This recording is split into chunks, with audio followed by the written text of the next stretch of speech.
we've come to the end of our series. We could go on to many more Christian thinkers who've developed science. We've looked at some of the ones that perhaps have been forgotten by many people, and just to show you the wealth of Christian heritage that we have concerning people who developed the scientific method and found new information for us that were important to the development of Western thinking.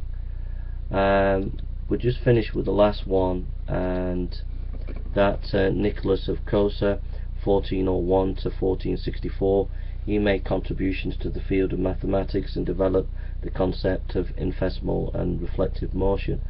But then we could look at Otto Brunfels, 1488 to 1534. He did work in botany. Nicholas Copernicus, 1473 1543. He did work on heliocentric worldview. William Turner, 1508 1568. Father of English botany. Ignazio Dante, 1336 to 1586, was a mathematician, wrote on Elucid. Giordano Bruno, 1548 1600, Italian cosmologist. Bartholomeus Pitiscus, 1561 to 1613, developed trigonometry. John Napier, 1550 to 1617, he was a Scottish mathematician, invented logarithms. Johannes Kepler, 1571 1630, developed planetary motions. Laurentius Gothus, 1565 1646, professor of astronomy, wrote books on the topic. Galileo, 1564 1642, defended heliocentrism. Marine Mersenne, 1588 1648, mathematician. René Descartes, 1596 to 1650, was a key figure in the scientific revolution. Blaise Pascal, 1623 1662, known thinker who developed Pascal's law in physics, Pascal's theorem, wager, etc. Nicolas Steno, 1638 1686, considered a pioneer in anatomy and geology.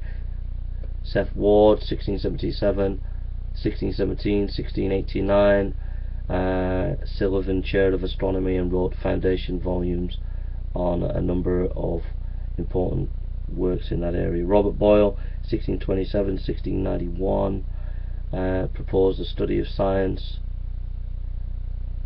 John Wallis, 1616 1703, was a mathematician. Gottfried Leibniz, 1646 1716, developed a calculator machine. Isaac Newton, 1643 1727, considered one of the great scientists of all time. Carlos Linnaeus, known as the father of modern taxonomy. Leonhard Euler, 1707 1783, was an important mathematician and physicist. Maria Gaetanina Agnesia, 1718 1799, she was a mathematician who was eventually appointed to a position within the Vatican. Oleg Gregory, 1774 to 1841, wrote lessons astronomical and philosophical. Master at the Royal Military Academy. William Buckland, 1784 1856, was a geologist. Lars Levi Lestadius, 1800 and 1861, was a botanist and discovered 4 species. Edward Hitchcock, 1793 1864, was a geologist and paleontologist. William Whewell, 1794 1866, professor of mineralogy. Charles Babbage, 1791 1871, was a mathematician philosopher. Adam Sedgwick, 1785 1873, was a geologist. John Beckham, 1790 1874, was an American naturalist. All these people and many more. James Clerk Maxwell, 1831 1879, theoretical physicist. Gregor Mendel, 1822 1884, modern genetics. Philip Henry Gauss, a marine biologist.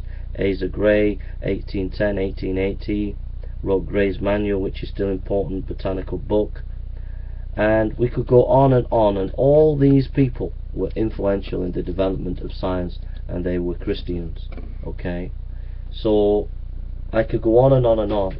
The idea that Christianity is anti-science and anti-intellectual is just nonsense.